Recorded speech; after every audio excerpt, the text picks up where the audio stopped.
Hey guys, what's going on? Megan here. Team 3D, dominance, discipline, direction. Alright guys, it's Friday. As you can tell, I'm in a good mood. Done with work, done with school. Finals week coming up in 2 weeks. Just grinding it out, right? So far I got an A in all 5 of my classes. I gotta keep it up there so I can get this 4.0 out the way. Dominance everywhere, right? So that's what dominance in Team 3D stands for. Dominate every area of your life. From the gym, to the kitchen, to school, work, whatever it is. Be number 1 in all things. If you're gonna be number 2, then be the best number 2 to ever live. That's my fucking motto, right? Dominate in all things. Anyway, this video is on the whole training muscle every day. Go, motherfucker. Don't you hear people stop at the stop sign before you? And you stop and you wait for them to just sit there, look at you, right? And you waiting, they're waiting. And then when you finally decide to go, then they go. I hate that shit, right? Fucking about to go Grand Theft Auto on them. Anyway, so this video is about the whole training muscle everyday thing, right? So obviously I'm still doing research on it. I love it. I love it. I love hearing more and more stories about people who train a muscle every day for a short period of time and got the whole Nucleus Overload thing that I made a video about, right? Make a long story short for the new subscribers.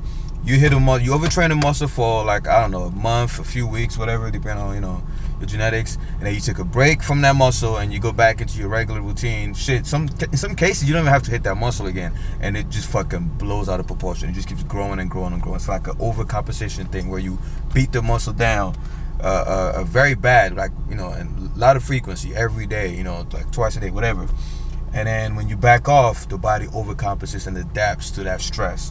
And the people that did it by accident, a lot of them did it by accident. Most of the people that I studied did this shit by accident, and they ended up having gains. Hold on, let's believe. All right. So anyway, so long story short, and I made a video about the science behind it for you. If you guys want the facts and whatever, it's all about the satellite cells proliferating like crazy, donating new nuclei to the muscle cell, and allowing it to grow bigger, which is a similar thing to what the steroids do the exact same thing.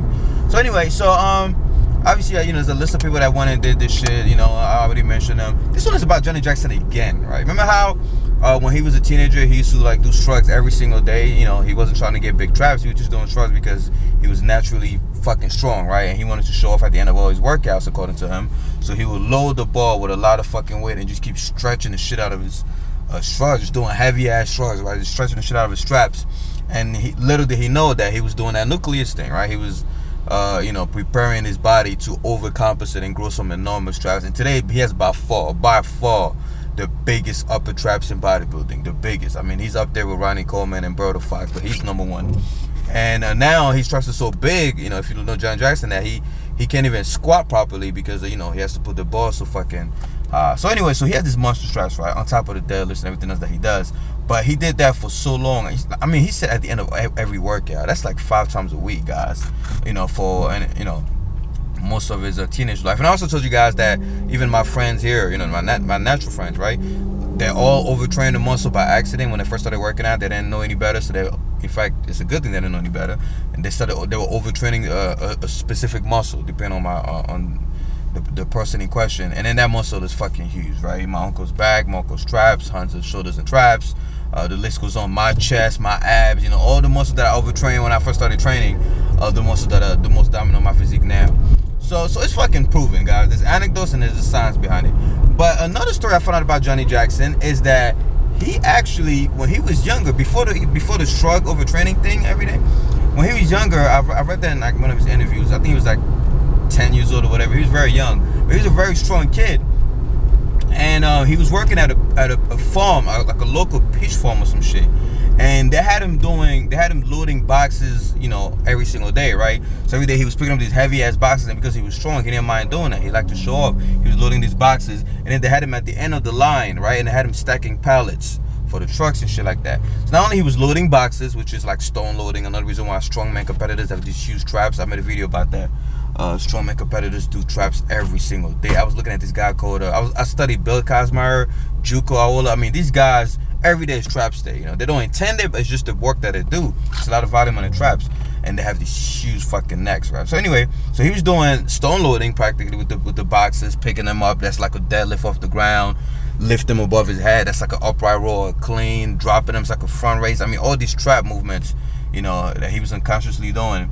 And then at the end they had him load up pallets, so he had to pick up the pallets and stack them up, which is another you know, deadlift, fucking clean variation, upright row, you know, and then shoulder press, because he has to put them above his head. You know, he has to be on his tippy toes and load the pallets. So pretty much he was doing deadlifts, cleans, upright row, fucking front raises, and then shoulder presses every day when he was fucking 10, right? That's before his fucking puberty, testosterone, growth spurt, right? So he was just setting his body up, right? Those satellites were all over the fucking place, right? Just you know, proliferating, and you know, which gave him a lot of upper body strength gains, in muscle gains. And when he started bodybuilding, you know, you combine that with the shrugs everyday thing, boom, biggest traps in bodybuilding history. So I told you guys, whenever you see somebody with a dominant body part, yes, sometimes it's genetics, don't get me wrong, but 9 out of 10 times, if you ask them, you do enough Sherlock Holmes or Swoles detective work, you'll figure out that it was some shit they were fucking doing, right? I mean, the list goes on. I want to keep these videos short, so I don't want to mention other people, but it's always the same fucking story. A guy has a dominant body part. You ask him what happened. At first he goes genetics. Then you ask him again, what did he do when he was younger? He goes, oh shit, you're right. I was doing this every fucking day. You know, and now this muscle is big as fuck, and I don't even train it. So conclusion, guys, it's a story, right? Just a story. Conclusion. Back to square one. You have a lagging body part. Hit that shit every day for a brief amount of time and wait for it to grow. And if you're a teenager, man, you're in the best state of your life right now. This is the time when you can really maximize, you know, and take advantage of this whole overtraining thing. Pick a muscle and blast the fuck out that shit, guys, and you'll be amazed. You wouldn't even have to train it for the rest of your life. It'll be dominant as fuck. All right, guys, hope this video helps. Share it, like it, comment. Dominant Discipline Direction. I'm out of here. Hey guys, what's going on?